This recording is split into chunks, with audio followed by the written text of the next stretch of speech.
Good morning, my internet darlings, and welcome to another episode of Pokemon Duel. I actually meant to upload an episode the last couple of days, but I just ran out of time, so please forgive me. What you're seeing on the screen is a build based on someone else's build that I saw in featured duels this morning, and I just couldn't resist. I had to play around with it. I've had a little success and a little not so much success, but let me pull up the featured duel that I saw and let you be the judge. What do you think of this build? I'll be right back. And we're back, and we are going to check out this duel. It is very interesting. Looks like the opponent has a semi-rush deck, but I was very impressed with how this build actually went up. They decided to long throw their Aggron. I forgot to look at all the plates for this and really show it off, but I love having the land and sky form both in use. It makes it very useful for 1 MP Mons, I've noticed. Definitely a big fan. They decided to go ahead and attack. That could have been very bad. If they'd hit that cross counter, it would have been all over for that particular Aggron, but we luck out. Next up, they start pulling out their Matangs. They have the Metal Sphere and the Steel Energy on this deck, which they're going to go ahead and start popping those off now. And this looks dangerous, looks very dangerous for our Matang, but with that extra energy, it manages to pull through. I'm a big fan. They don't evolve yet, which I definitely approve of. You want to be able to take advantage of the tractor beam as much as possible. So they go ahead and throw out their other Matang. They don't want to get too far from their Aggron, just in case. They decide to max revive their Zoroark and head for the Matang. They actually use the Matang to try and knock the sucker out. Doesn't knock it out, but they get the tractor beam. Doesn't really matter in this particular case, but on the upside, it won't be able to trade out with anything else. Very good move in my opinion. Next up, they go ahead and pop that Steel Energy. Our opponent hurdle jumps, which is a silly move because obviously it's going to get surrounded. They decide to attack with Coco. I don't know if they didn't know if they had to attack or if they were hoping for purple on gold, but unfortunately doesn't work out for them at all. And so they're going to go ahead and cap off that entry point with the Matang. The opponent X attacks with that Magnemite. Dude, that miss. Anything but that miss, and they would have won that particular matchup. And they go ahead and evolve now because they're already on the entry point. I can dig it. I can totally dig it. Having that sky form near that Aggron means it can continue forward on its quest. They decide to try and go for something nifty, and unfortunately Matang gets that tractor beam, pulls his Aggron right on over, and now he can actually cap that other entry point. All he's got left is the Regirock. Now the Regirock does have a higher attack than the Aggron. Oof, doesn't matter one way or the other because that Aggron rolled a miss. Oh my goodness, that was absolutely awful. But they move right on over with their Aggron. They decide to attack with Zoroark. This could go either way. They get the brutal swing. They get to cap that entry point. And now for the coup de grace, the Aggronite for the win. I was a really big fan of this build. I liked the way they played it. So I did decide to, have obviously build it myself. Again, I've only had minor successes with it so far. I pulled it out when I was just about to get relegated. As you can see, I've gone down in rating quite a bit. I keep on losing.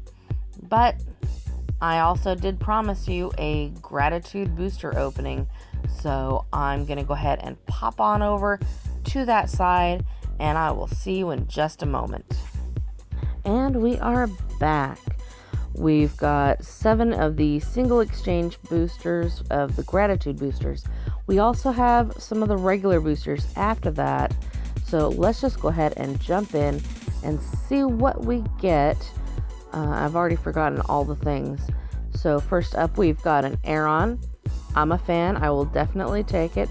I will take all the chains on everything right now, except for like Kakuna and things that you can't chain, like Wobbuffet, which I recently got out of a rainbow booster. You know the feeling. Wah, wah, wah.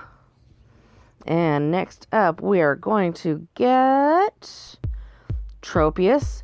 That's actually one that I would not want chains on because it is probably one of the most useless figures in the game.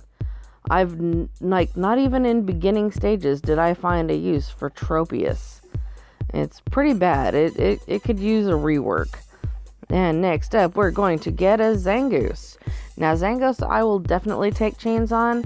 Early days, Zangoose was one of my preferred Pokemon for my deck, along with Squirtle, which makes a great defender when you're starting out. I used Squirtle, I think, all the way up into like 2500s before I changed up my deck. Next up, we're going to get a Cottony. That one actually is useless. I've never seen anyone use a Cottony. Like, not even in beginning stages. Whimsicott is 10 times better. At least. Next up, we are going to get... Ooh, what is it? A Relicanth. Have not used that particular figure yet, so I don't know how good it is. If you have, let me know down in the comments below. Is Relicanth any good? Should I be playing around with it instead of with Mega Aggron and Regirock and the Shamans? Next up, we've got Larvitar. Larvitar is definitely the Charjabug of this particular banner. Haven't really seen many Charjabugs, but I've seen oodles and oodles of Larvitars. Pupitar is better, especially with the new beatdown ability. I'm a fan. I haven't used it, but I'm a fan of that particular change. And we've got Stantler. That is K-Dub's buddy right there. Hey, Kenny, how you doing? And now we're into the regular single exchange. We have 9 of them. And we're going to get... What do we got first up? It's going to stay common. It's a Nuzleaf. I've never actually used Nuzleaf to evolve into Shiftry. Maybe I should. I should do like a full Evo deck sometime. Only in room matches though, not in League. There's no way it'll work in League. This is definitely taking a long time to load. So second up, I think. And it's going to stay gold. That's awesome. A Cacturn.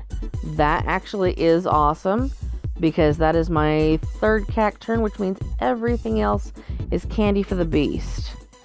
I'm a big fan of Cacturn. I like its different abilities, the way it can change its MP moves. Love the gold and the ability to just start popping off. And next up, we're going to get another Zangoose. All right. Like I said, I'll take it. Zangoose was very good to me early days. Next up...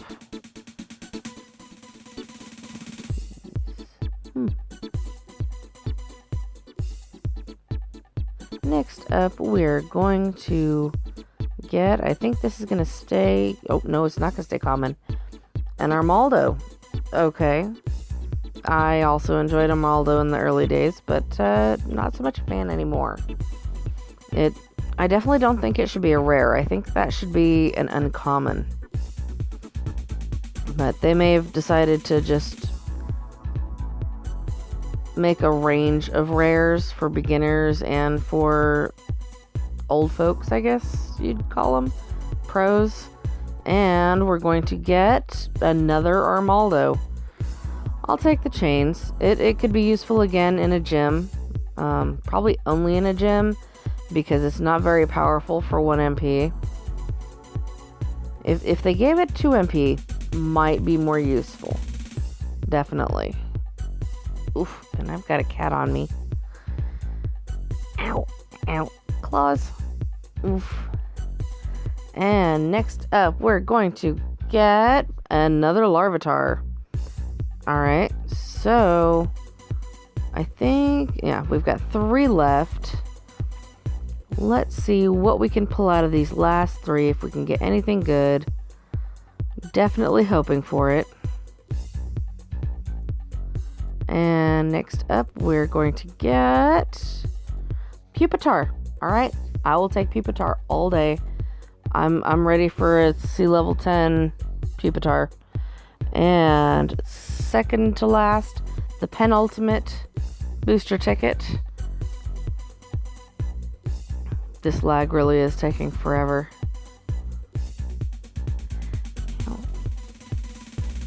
And for our second to last booster, we're going to get a Rockruff, which I haven't really played in League. I've only played with it in room matches and in quest mode. But it's definitely good for quest mode. Easy to get that Evo. I think Rico's played with it in League. And for our very, very last booster, come on. Purple. Oh, wow. Wow, another Mega T-Tar. That is freaking awesome. Now that makes my 3rd Mega T-Tar. Do you guys think it would be worth it to keep it? Or do you think I should fuse it into one of the other 2? Let me know in the comments down below. I really need to know. But that's actually going to be it for today. Hoping to actually get this up today, like I've been hoping to get it up for the last several days. In the meantime, I hope you folks have a great day, and I will see you later.